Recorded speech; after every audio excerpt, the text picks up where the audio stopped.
na po yung ating normal na laman ng mga panahon bago mag-COVID-19 dahil habang wala pa pong bakuna, habang wala pang gamot sa COVID-19, magkakaroon na po tayo ng new normal.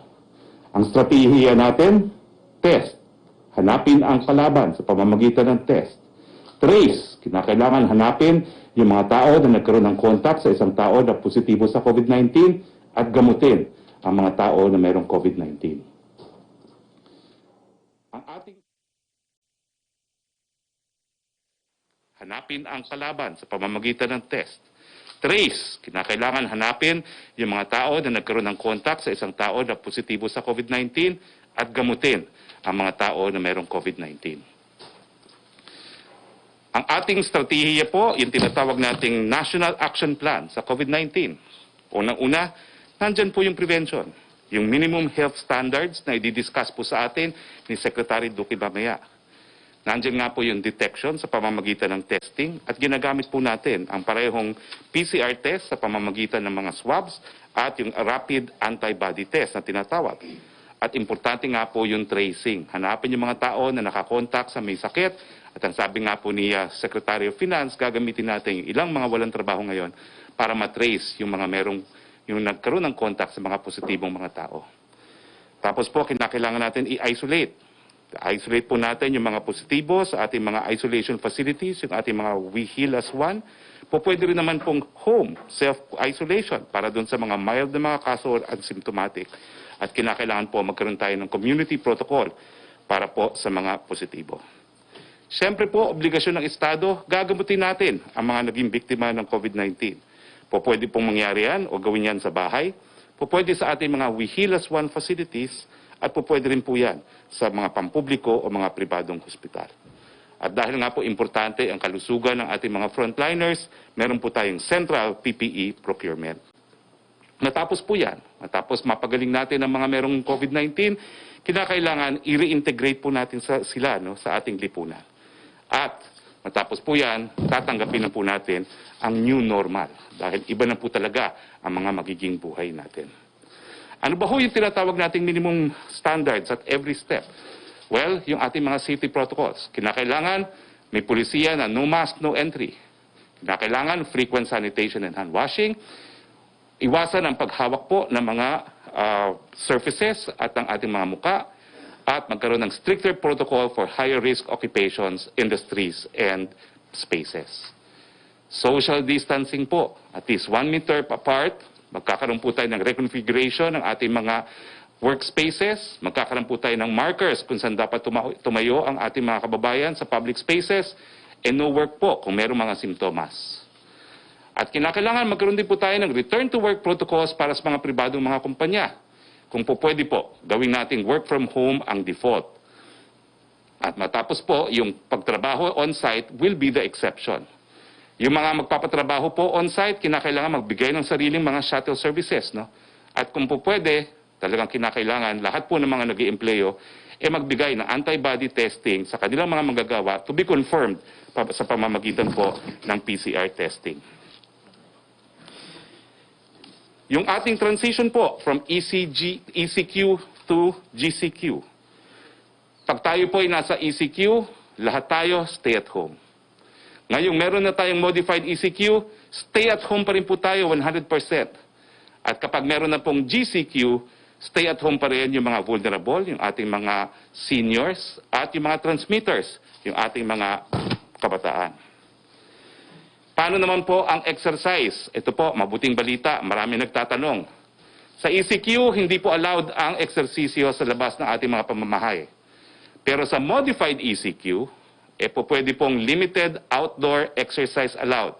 Kasama po ng outdoor walk, yung paglalakad, jogging, pagtakbo, bisikleta, pero kinakailangan meron pong safety protocols gaya ng pagsusuot ng masks at 2 meter distancing. Gusto ko ng 2 million pesos, kaya. At siyempre po, pag GCQ na, po pwede po yung limited contact sports, gaya ng golf at tennis. Maraming matutuwa po dyan, pero sa GCQ po yun, ha? Uulitin ko, hindi pa po sa modified ECQ. Paano naman yung mga pagpupulong? Well, sa ECQ po, hindi pa rin po yan allowed. Sa modified ECQ, highly restricted. Ang pinakamarami pong pwedeng magpulong, 5 lamang. Pero sa GCQ, restricted pa rin po ang mga numero na pwedeng magpulong hanggang 10 lamang. Ano naman po yung pag-travel? Sa ECQ, wala pa po tayong pampublikong transportasyon. Wala tayong flights, walang domestic, at meron tayong limited international flights. Sa modified ECQ, wala pa rin pong pampublikong transportation. Wala pa rin po tayong domestic flights at limited pa rin ang ating international flights. Kontrolado pa rin po ang mga papasok na travel. Ito po ay limitado sa ating mga OFWs at mga returning Filipinos. Bagamat po pwede pong mag-biking and non-motorized transport na ini-encourage natin. Wala pa pong inter-island travel. Sa GCQ, magkakaroon na po ng public transport pero meron pong strict safe distancing at magkakaroon na po ng inter-island travel from GCQ to GCQ provided there will be safety protocols. Mga eskwelahan, sa ECQ po, sarado. Sa modified ECQ, sarado pa rin. Sa GCQ, skeletal workforce po to process yung mga requirements para sa mga estudyante at saka para po magprepara sa graduation at magprepara sa susunod na semestre. Ang mga tao pong nagtatrabaho sa gobyerno, ito po, maraming tanong din. Sa ECQ, skeletal on-site and others po, work from home. Meron na pong guidelines na in-issue ang ating Civil Service Commission dyan. Sa modified ECQ, pareho pa rin po. Skeletal workforce pa rin ang mga taong gobyerno at kinakailangan work from home pa rin sang-ayon po sa Civil Service Circular. Sa GCQ, well, magkakaroon po tayo ng alternative work arrangements. Kinakailangan nga siguro masunod yung 40 hours of work pero may mga possibility na magkakaroon po tayo ng 4-day work week. Now, ano ho ba yung mga different phases as we move from ECQ to modified ECQ at GCQ? Well, sa populasyon po, sa ECQ, lahat ng tao nasa bahay. Sa modified ECQ, lahat ng tao pa rin po ay nasa bahay. Sa GCQ, yung mga vulnerable, yung mga seniors, at ang mga transmitters, ang kabataan, sa bahay pa rin po. Tapos, sa public transportation, well, ito po, sa ECQ, wala pong public transportation, maliban lamang sa mga shuttles para sa frontliners. Sa modified ECQ, wala pa rin pong public transportation, pero pwede po na mag-deploy ng mga shuttle buses, yung mga industriya na ina-allow na magtrabaho, at saka subject din po sa exceptions na ibibigay ng DILG tungkol dito. Ang mga public shuttle po dapat ibigay ng mga kumpanya. Kung pagmamaari po ng kumpanya, wala na kinakailangan na permit sa LTFRB, pero kung sila po uupa ng shuttle, kinakailangan kumuha ng permit sa LTFRB. Sa GCQ po pwede na yung mga tren, pwede na mga bus, mga jeepney, taxi, TNVS, tricycle, at public shuttle. Pero limited po ito, ang capacity kinakailangan 50%, at ang jeepney po, aalaw lang po yan kung walang mga bus dahil modified ECQ, pareho po. At sa GCQ, pwede naman talaga yung mga private shuttle.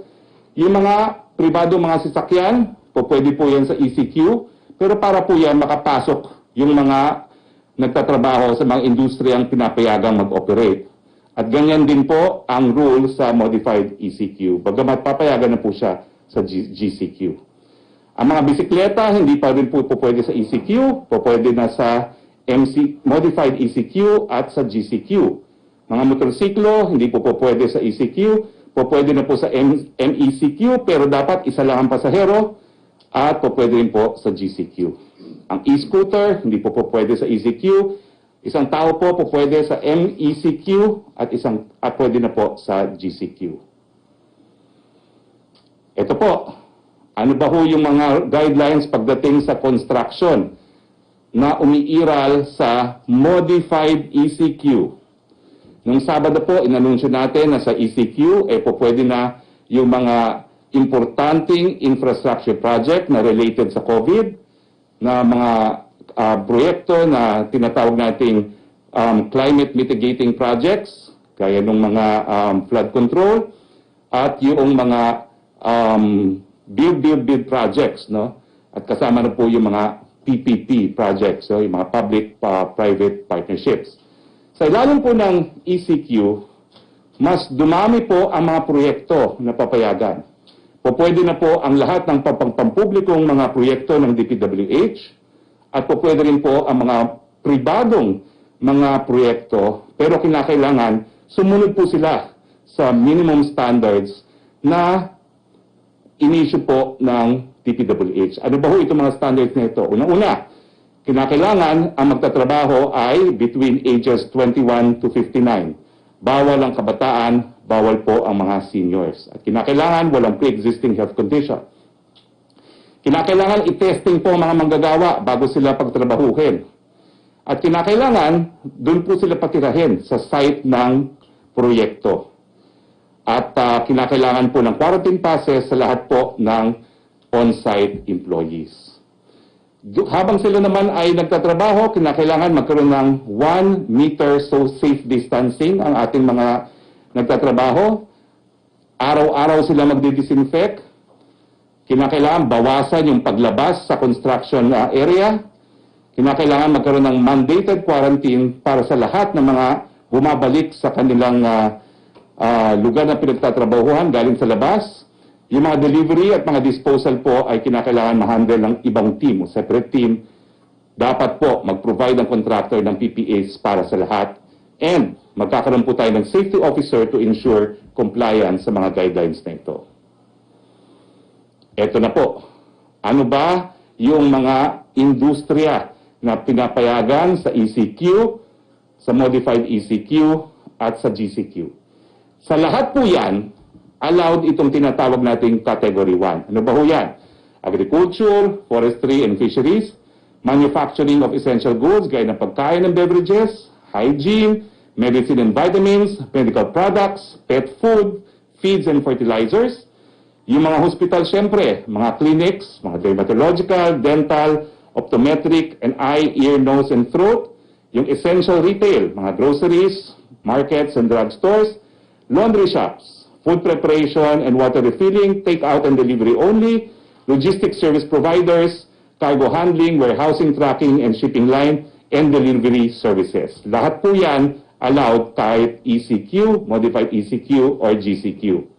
Category 1. Kasama rin po sa Category 1, yung utilities, power, energy, water, telecoms, aircon, water collection, supply, waste management, sewerage, except po yung septic tank emptying, but including pest control, garbage collection, repair and installation of machinery and equipment, telecommunication companies, energy companies, gasoline stations, construction workers accredited by the DPWH to work on facilities for healthcare and for waste reduction, manufacturing companies and suppliers of products necessary for construction, and media establishments.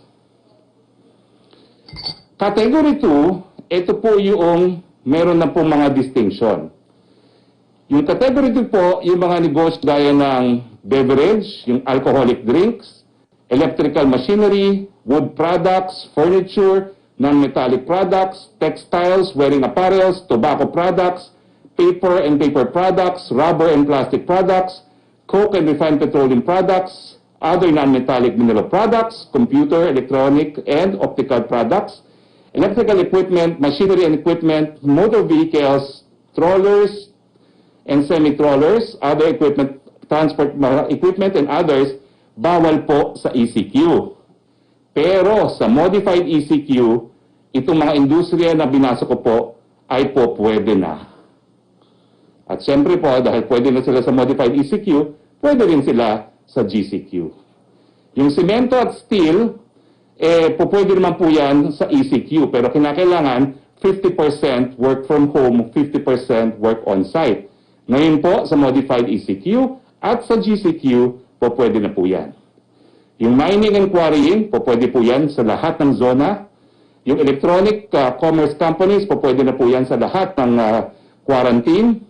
Yung postal, courier, and delivery service, sa lahat po ng quarantine areas, pwede po yan.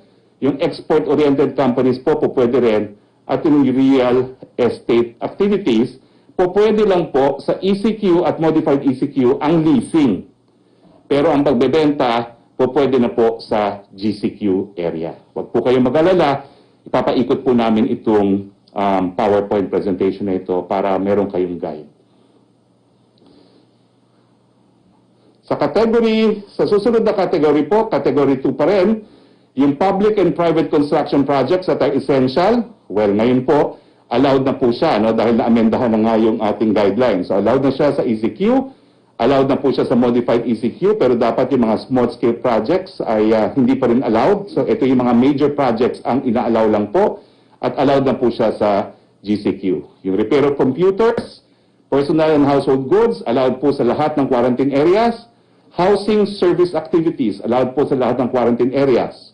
Yung office administration and other support, hindi po siya allowed sa ECQ, pero ngayon allowed na po siya sa modified ECQ, pero kung po pwede po, 50% on-site, 50% work at home, pero allowed na po siya sa GCQ.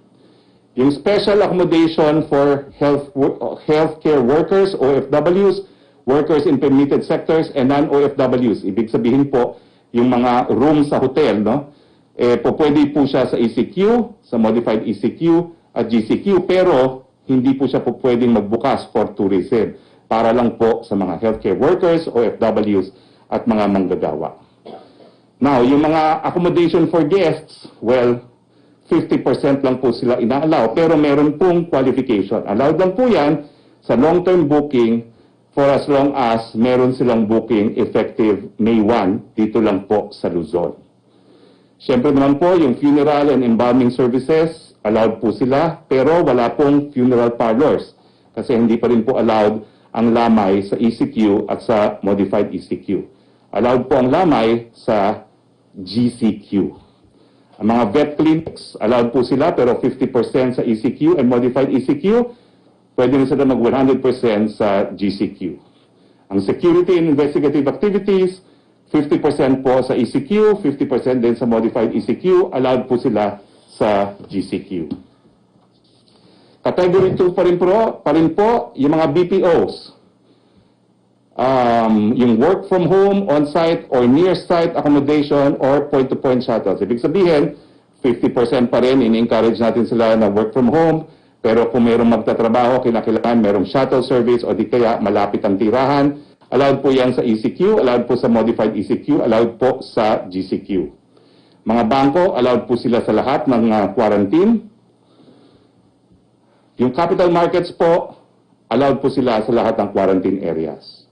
Yung other financial services, gaya ng money exchange, insurance and non-compulsory pension fund, hindi po sila allowed sa ECQ, pero bukas na po sila ngayon sa modified ECQ. So yung mga insurance, pwede na rin po, marami nagtatanong rin yan.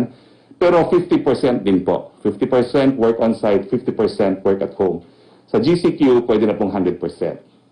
Legal and accounting, di po sila allowed sa ECQ, pero ngayon, 50% work at home, 50% on-site, at ma-allowed po sila sa GCQ. Ang management consultancy activities, gaya ng mga abogado at accountant, hindi po pwede sa ECQ, 50% capacity sa modified ECQ, 50% work at home, at allowed po sila sa GCQ. Ang mga arkitekto and engineering services, technical testing and analysis, hindi po sila po pwede under ECQ, 50% on-site, 50% work at home, allowed na po sa modified ECQ, at allowed po sila sa GCQ. Scientific and research development, ganun din po. Hindi pinagbabawal ng ECQ, 50% work on-site na ngayon at 50% work from home under modified ECQ at allowed din po sila sa GCQ. Sa suma total po, talaga naman pong marami nang nabuksan na sektor ng ating ekonomiya. Sa category 3, ito po, karamihan nito, hindi po pwede nung ECQ. Ngayon, po pwede na sa modified ECQ. Anong mga ehemplo po? Advertising and market research, computer programming, publishing and printing activities, film, music, and TV production. Pero nakikita niyo po, yellow. Ibig sabihin, 50-50 pa rin. 50% work on-site, 50% work at home. Pero pag GCQ na, pwede na po silang magtrabaho. 100% on-site. Preferably, meron pa rin work from home.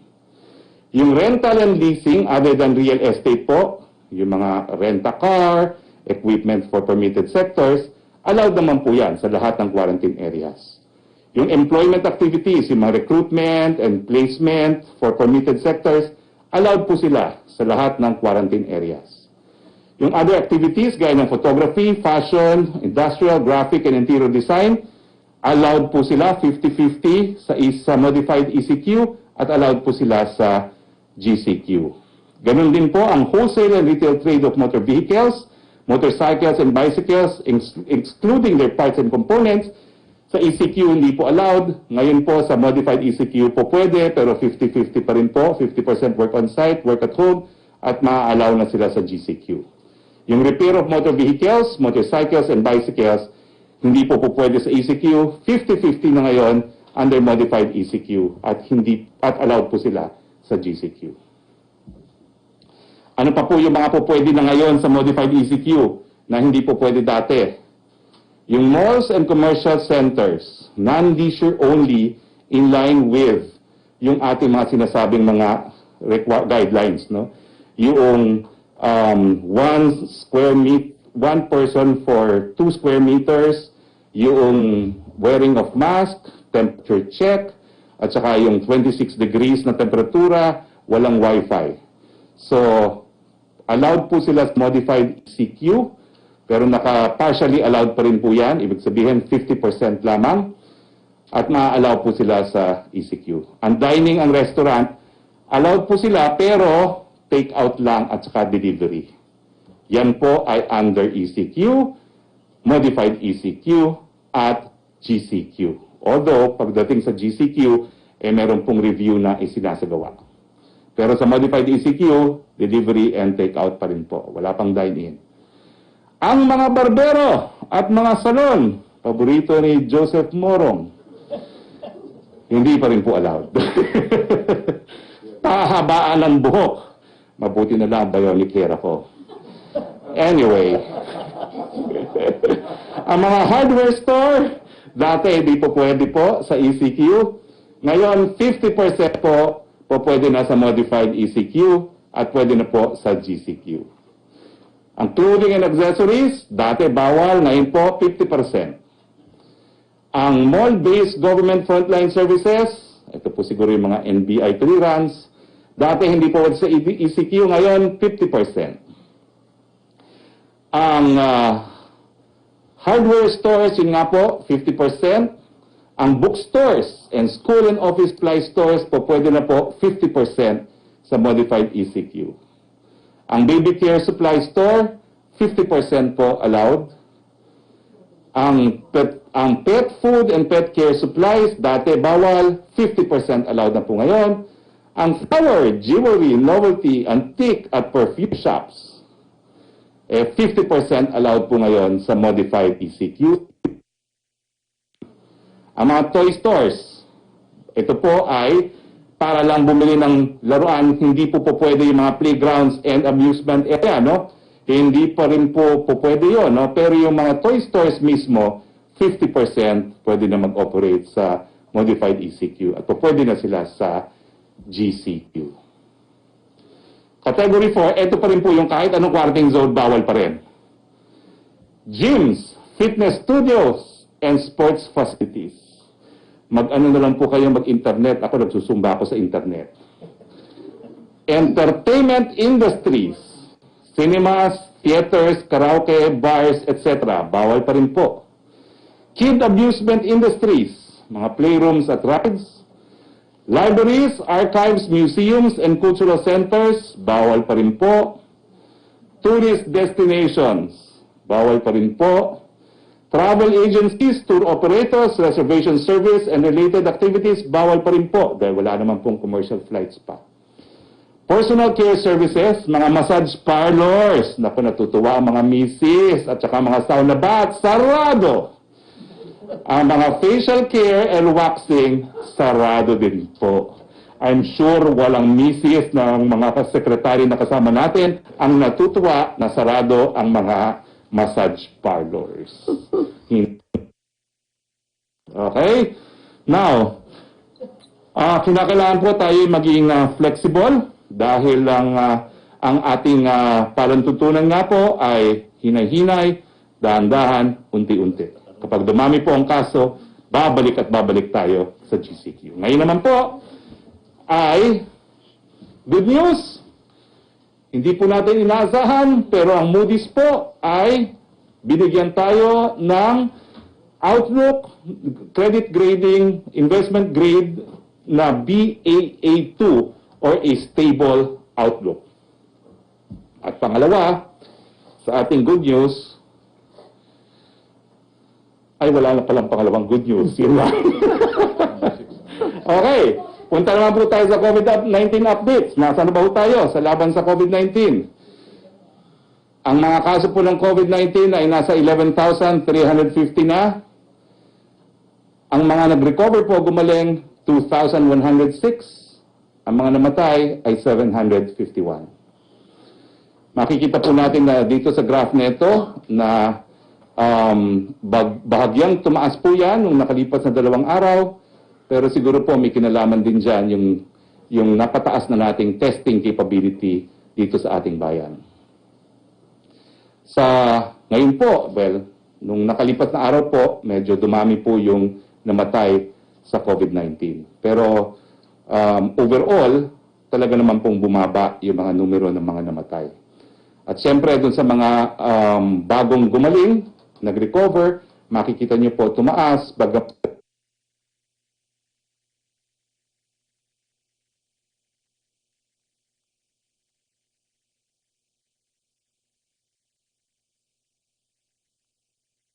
ibig sabihin, talagang yung ating ECQ ay kahit papano ay gumana po talaga. Dahil kung hindi po, diretsong pataas yan. No? Kung hindi tayo nag-impose ng ECQ.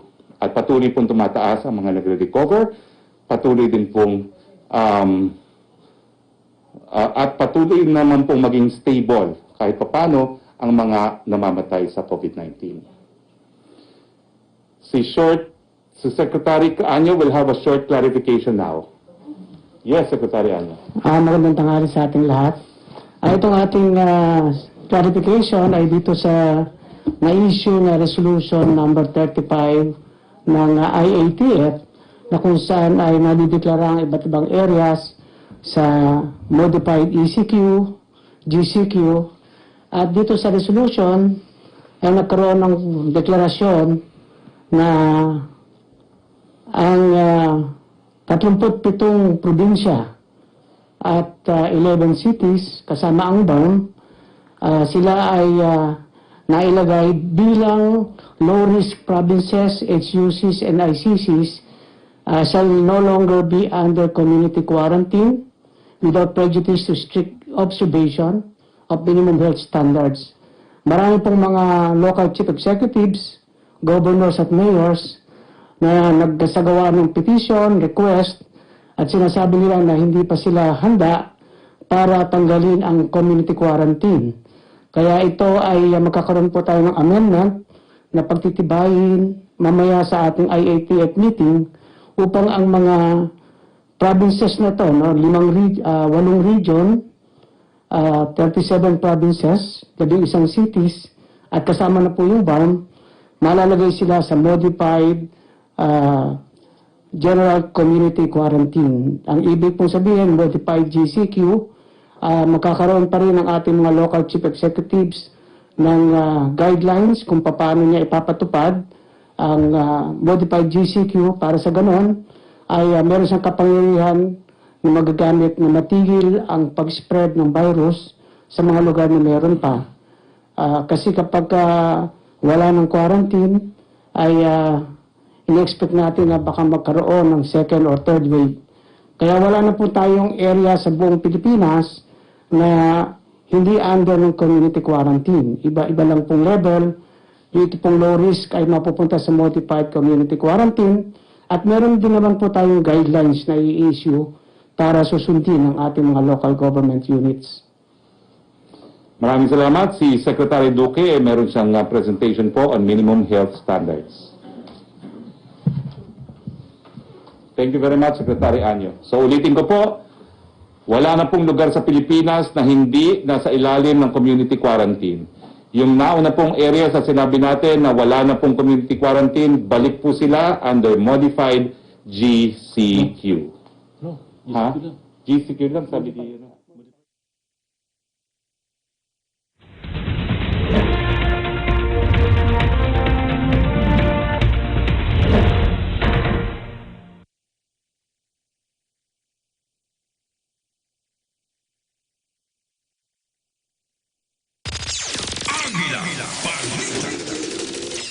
Magandang tanghali Pilipinas, ngayon ay Miyerkules, Mayo at 13, 2020. Ito ang Agila Balita.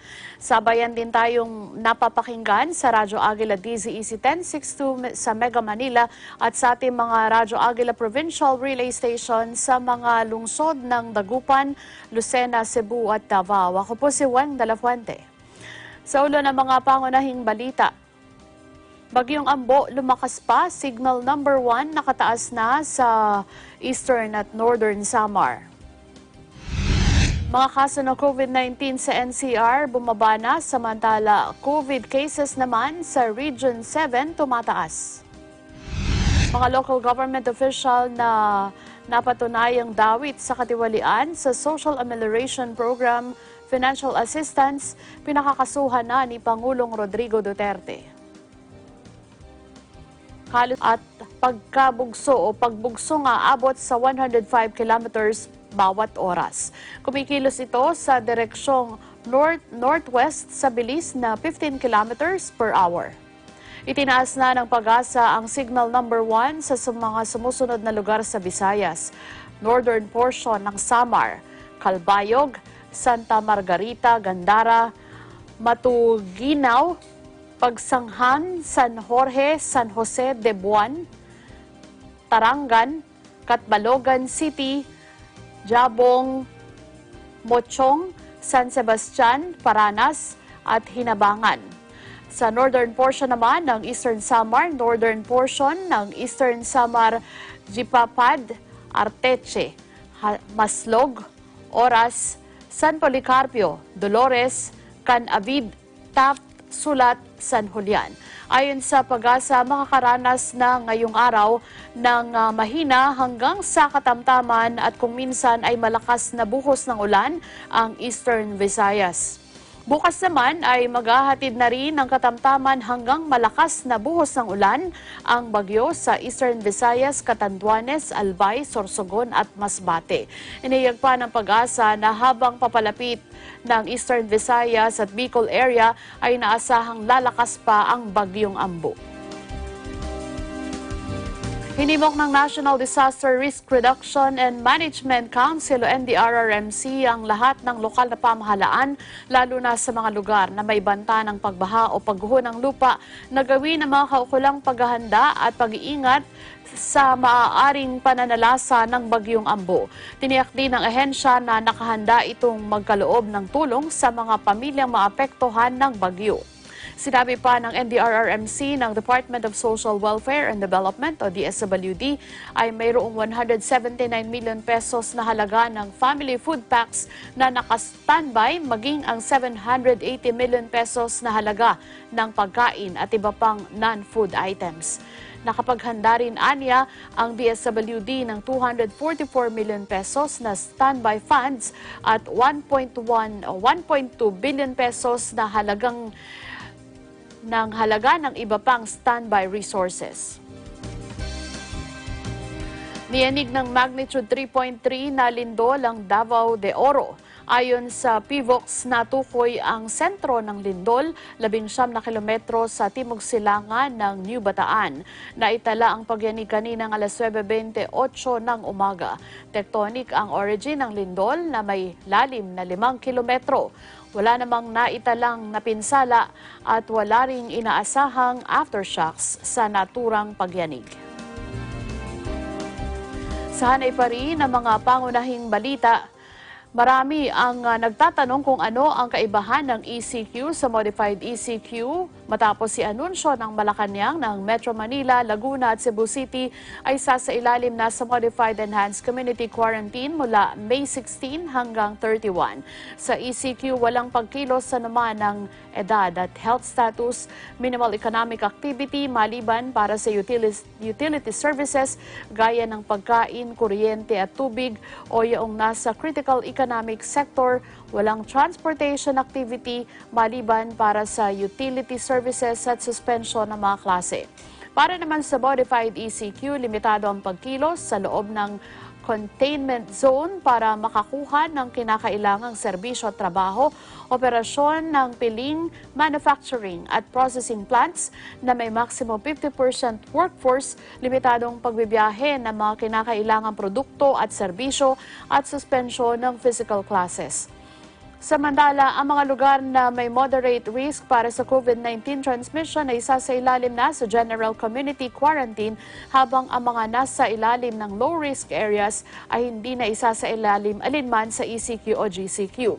Pero kanina nga po sa isinagawang press conference dyan sa bahagi ng Malacanang, inaalis na yung low-risk ECQ bagkus isinasailalim sila sa Modified General Community Quarantine. 20 lugar sa 5 barangay sa Quezon City ang isasailalim sa 14-day special concern lockdown. Ito ay dahil sa mataas sa bilang ng COVID-19 cases. Si Bel Sorara sa detalye.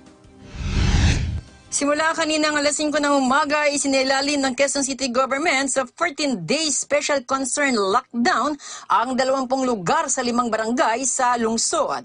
Ito ay dahil sa dami ng kaso ng COVID-19.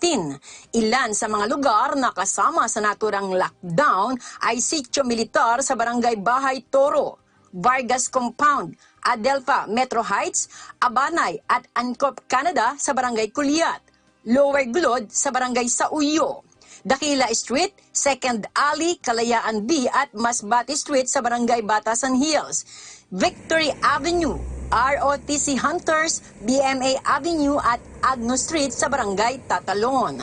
Ayon kay Alberto Quimpo, Assistant City Administrator for Operations, sa halip na mag-total lockdown ng buong barangay, pagtutuunan ng pansin ang mga partikular na lugar sa loob ng barangay na may clustering ng kaso ng COVID-19.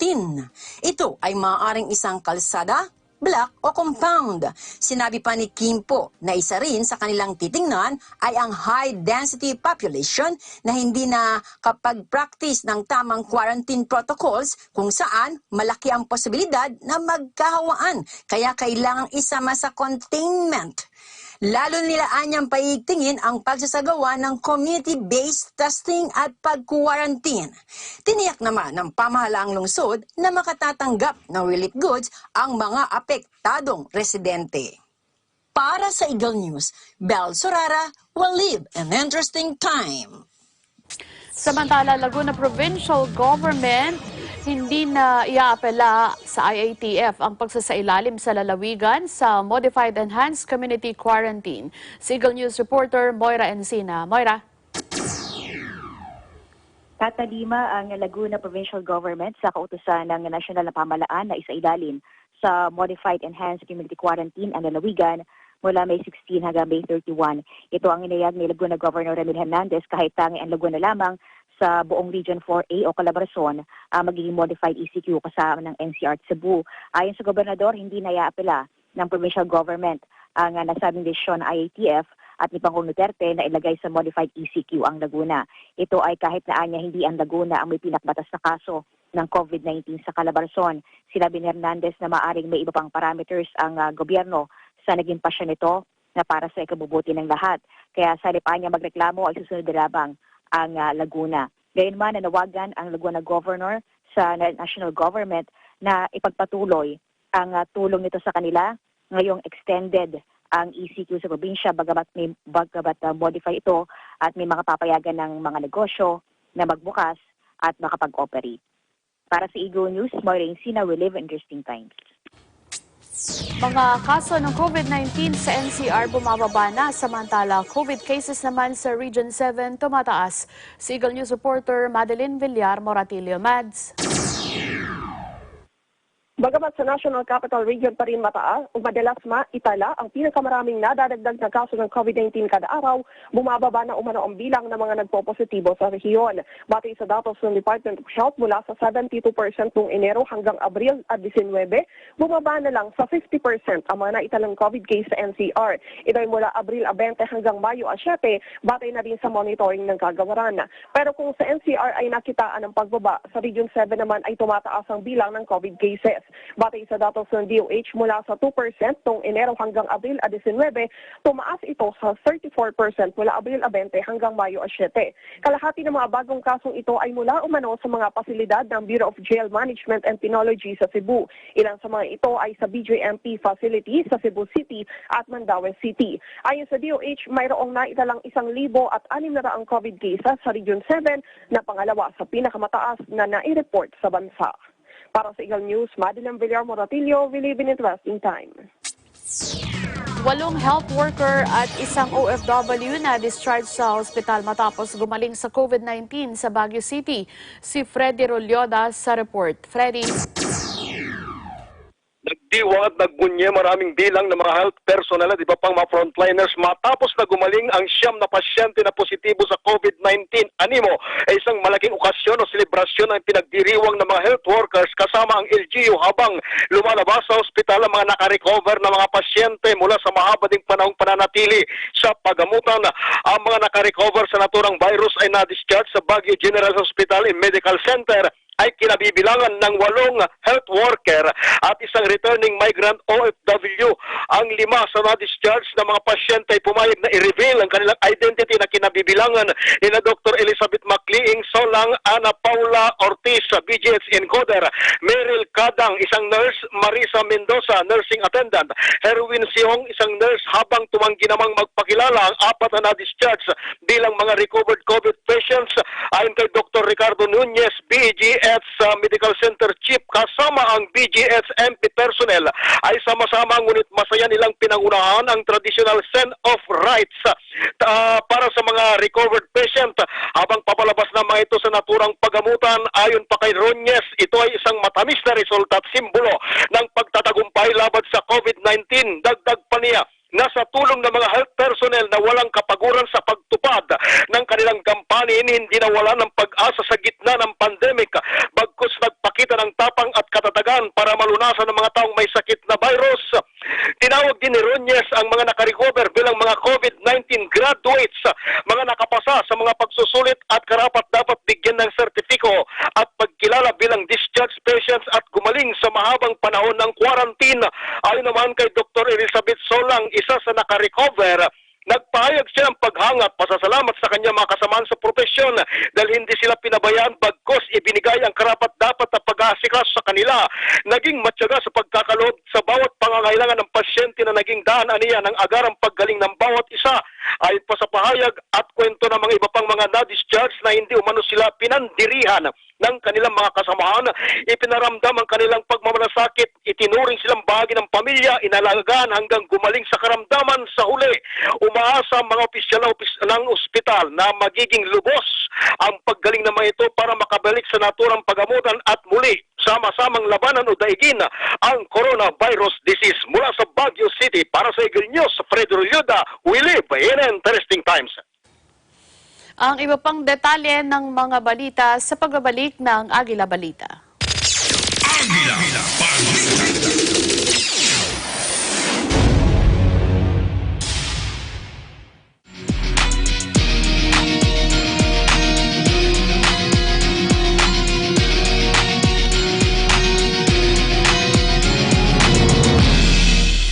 This program is presented by SMC Infrastructure, building a better world. Sanmig Sugar-Free White Coffee, puno ng white coffee taste without the sugar, kaya lower calories. Try mo na, Sanmig Sugar-Free White Coffee. Sarap ng white coffee, now sugar-free. Vet-approved Nutri-Chunks, the only premium dog food with active boost for optimum energy and prebiotics that help strengthen immunity. Just like Catherine Bernardo, gawing listo ganado ang fur babies nyo. Listo ganado sa Nutri-Chunks.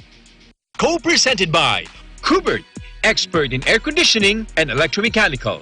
Also engaged in structural, electrical, fire protection, plumbing, and sanitary services. Kubert, your ultimate MEPS and air conditioning solutions. Vita Herbs Philippines Green Coffee. Masarap, mabango, at healthy pa. Canrib Corporation, your ventilation and air conditioning specialist. New San Jose Builders Incorporated. Unlad Incorporated International. Fight against global poverty. In participation with Rain or Shine Elastomeric Waterproofing Paint. Color for protection for your home. Matimco. Matimco is wood. Wood is Matimco. R Square Variables Incorporated. Your trusted UPS supplier and UPS maintenance provider in Luzon, Visayas, and Mindanao. CompuZell Computer Services. ID card and lanyard manufacturer. Saisho International Trading Corporation. DN Steel. EMAC UPVC Roof Corporation.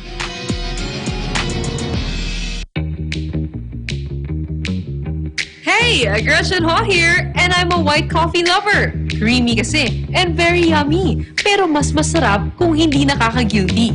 Check my new discovery, San-Mig Sugar-Free White Coffee. Puno ng white coffee taste without the sugar, kaya lower calories. Try mo na! San-Mig Sugar-Free White Coffee. Sarap ng white coffee, now sugar-free.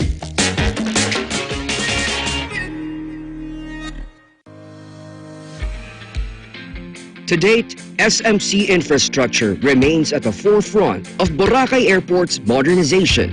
The current and long-term developments include the construction of an international airport passenger terminal and the extension of the existing runway to better serve bigger aircrafts, providing tourists with world-class access to this slice of paradise. Listo at ganado ang baby ko sa vet-approved Nutri-Chunks with active boost and prebiotics na pampalisto.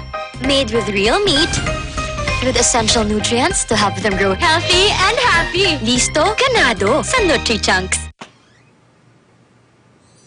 Ikaw lang ang star ng buhay ko. Para sa akin, perfect ka. Ibang klase ang sarap ng corned beef mo. Ang cheesy ng corned beef mo. Pag Star Chunky Cheese Corned Beef, sarap ng corned beef, inangat pa ng real cheese cubes. Kaya perfect ang sarap. Star Chunky Cheese Corned Beef.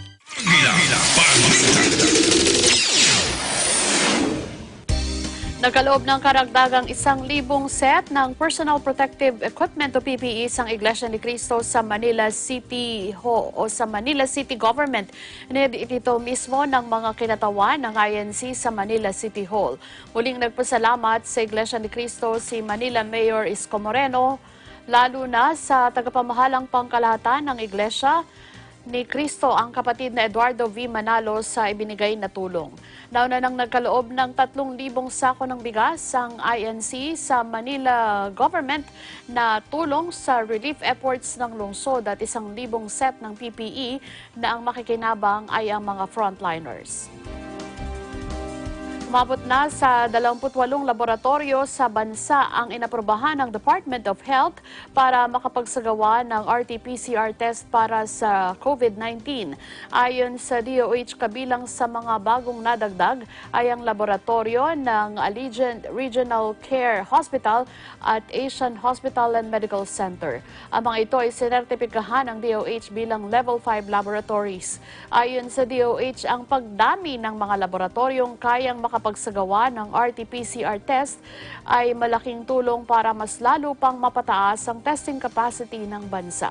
Ang RT-PCR test kasi ang tinuturo o itinuturing na golden standard pagdating sa pagsusuri ng COVID-19.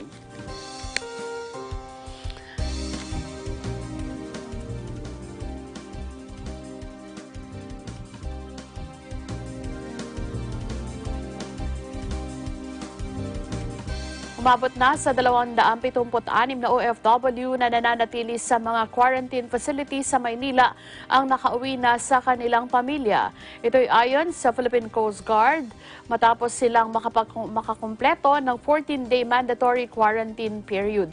Habang 83 iba pang OFW ang naghihintay na lang ng transportation mula sa Department of Transportation para makauwi sa kanilang lalawigan. Samantala, sinabi ng PCG na nananatili pa rin COVID-free ang 2 quarantine ship at Eva Macapagal Terminal sa Pier sa Maynila. Sa datos ng PCG, may 331 OFW ang nananatili sa mga nasabing quarantine facility. Mga local government officials na napatunayang dawit sa katiwalian sa Social Amelioration Program Financial Assistance, pinakakasuhan na ni Pangulong Rodrigo Duterte. Eagle News reporter Vic Somentak. Inatasan na ni Pangulong Rodrigo Duterte ang Department of Internal Local Government o DILG, Philippine National Police o PNP at National Bureau of Investigation o NBI na sampahan na ng kaso ang mga local officials na kinurakot ang Social Amelioration Program o SAP Financial Assistance Fund. Sinabi ni Presidential Spokesman Secretary Harry Roque na zero tolerance talaga si Pangulong Rodrigo Duterte pagdating sa isyu ng korupsyon sa pondo ng pamahalaan. Ayon kay Roque, maraming reklamo na natanggap ang Pangulo na karamihan sa mga barangay officials at ilang mayors ay hindi ibinigay ng buo ang SAP Financial Assistance na para sa mga kwalipikadong benepisaryo dahil sa problema sa COVID-19. Inihayag ni Roque na kahit tapos na noong May 10 ang deadline sa pamamahagi ng SAP Financial Assistance ay marami pa rin ang hindi nakakatanggap. Idinagdag ni Roque na batay sa record ng DILG, mayroong 183 na mga local officials ang isinasailalim sa investigasyon dahil sila ang inireklamo ng kanilang mga nasasakupan na hindi sumunod sa tamang proseso ng pamimigay ng SAP Financial Assistance. Para sa Eagle News, Vic Somentak, we live in interesting times. Naipamahagi na ng Santa Rosa City Government ang 3,000 pisong ayuda para sa unang batch ng mga guro at non-teaching personnel mula sa mga pribadong paaralan sa nasabing lungsod. Ayon sa lokal na pamahalaan, kabuang 1,197 na mga private school teachers at personnel mula sa 58 eskwelahan ang pinagkalooban ng tulong pinansyal. Ibinigay ang ayuda sa pamamagitan ng mga school administrators o owners. Ang first batch ay kabilang sa mga naunang paaralan na nagsumite ng listahan ng mga teaching at non-teaching personnel. Tiniyak naman ng Santa Rosa City Government na magkakaroon pa ng ikalawang batch ng ayuda para sa mga hindi pa nakasamang guro at kawani ng mga pribadong paaralan.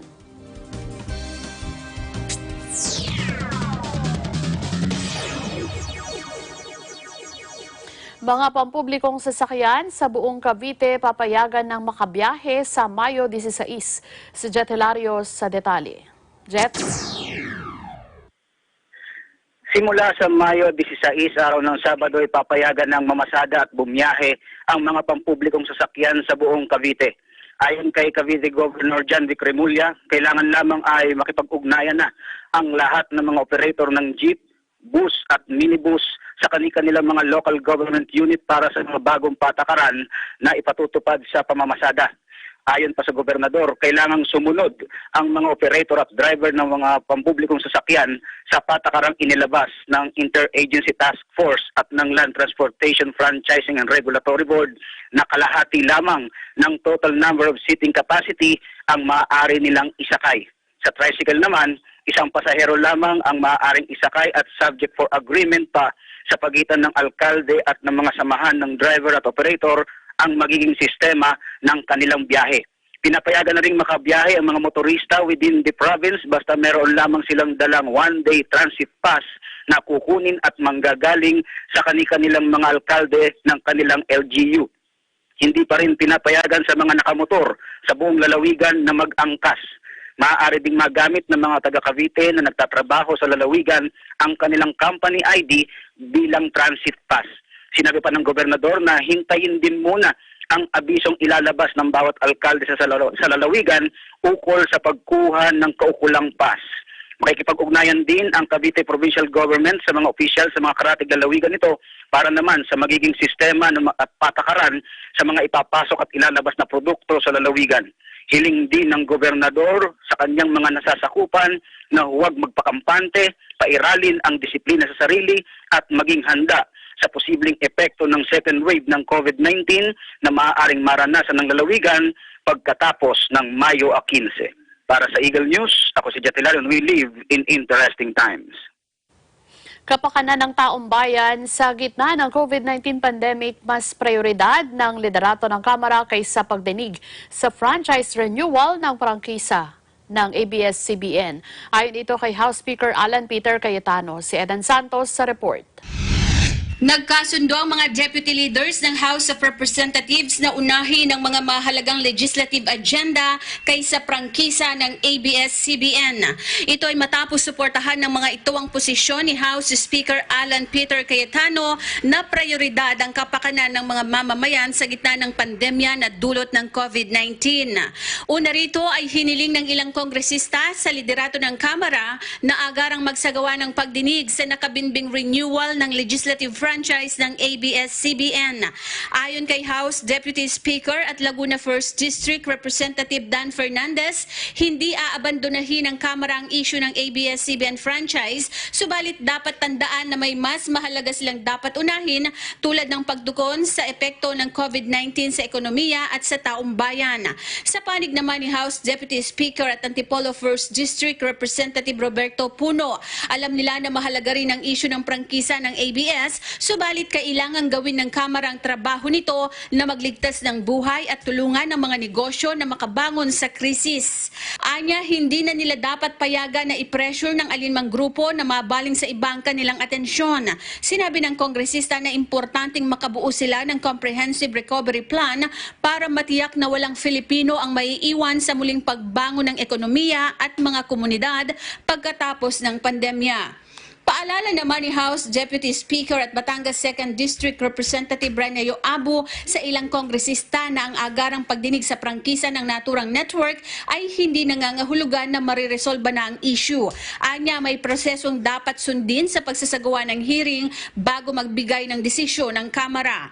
Ang pagsugpo sa COVID-19 pandemic at pagtulong sa mga mamamayan na makabangon sa krisis ang prioridad umano ngayon ng liderato ng Kamara. Para sa Eagle News, Eden Santos, we live in interesting times. NCRPO Chief Debold Sinas pinakakasuhan dahil sa paglabag sa mga health protocols na magsagawa ng birthday party. Si Eagle News reporter Mean Corvera sa detalye. Pinakakasuhan ni Senator Francis Pangilinan si PNP NCRPO Chief Debold Sinas dahil sa paglabag sa ipinatutupad na health protocol sa COVID pandemic. Kasunod ito ng pagdaraos ng birthday party ni Sinas sa dinaluhan pa ng ilang mga tauhan at opisyal ng Philippine National Police sa Camp Bagong Diwa. Ayon kay Pangilinan, kung seryoso ang gobyerno sa pagpapatupad ng batas, dapat kasuhan si Sinas at iba pang opisyal dahil sa pagdaraos ng mass gathering ng wala pang suot na face mask kahit na ipinagbabawal ito dahil sa pinangangambahang human transmission ng virus. Marami anyang inaresto at ikinulong ng mga otoridad dahil sa quarantine violations at dapat isama dito si Sinas at iba pang opisyal. Nauna nang kumalat sa social media ang larawan ng mga pulis na nagsagawa ng surprise birthday celebration para kay Sinas. Dismayado naman si Senador Ronald Bato de la Rosa. Sana raw, pinamahagi na lang sa bawat bahay ang mga food packs para naiwasan ang mass gathering at hindi na nalabag ang social distancing. Para sa Eagle News, Mean Corvera, will live in interesting times. Umano'y magarbong birthday party ni NCRPO Police Major General Debold Sinas sa gitna ng umiiral na enhanced community quarantine. Iimbestigahan ng PNP. Si Eagle News reporter Mar Gabriel sa report. Mar?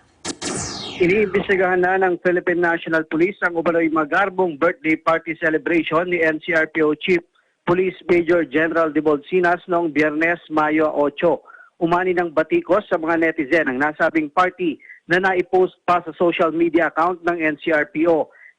Nakita kasi sa larawan ang tila paglabag ng mga pulis sa quarantine protocols tulad ng pagsasagawa ng mass gathering at kawalan ng social distancing.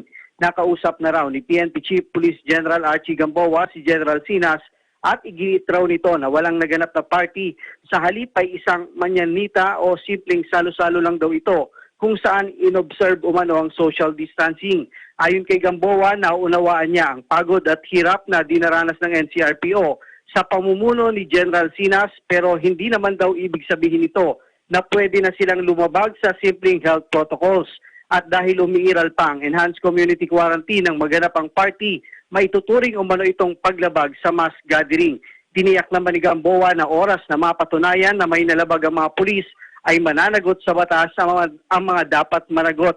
Samantala, inatasan na rin ni General Gamboa ang PNP Internal Affairs Service na imbestigahan ang nangyaring birthday party upang tukuyin ang mga kasong administratibo na posibleng kaharapin ng mga sangkot na pulis.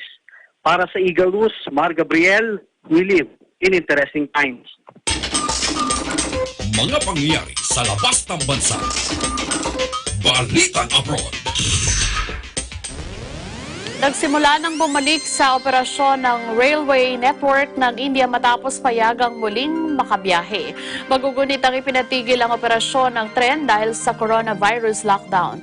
Dahil sa niluwagan ng ilang restrictions, partikular sa rural areas, nagbalik operasyon na ang ilang Indian trains. Mahigit sa 54,000 tickets para sa initial 30 services ang naibenta online sa loob lamang ng 3 oras. Ang unang train na bumibiyahe ay umalis ng New Delhi alas 4 ng hapon. Sinundan ito ng mga biyahe mula sa Kolkata, Bangalore at Mumbai.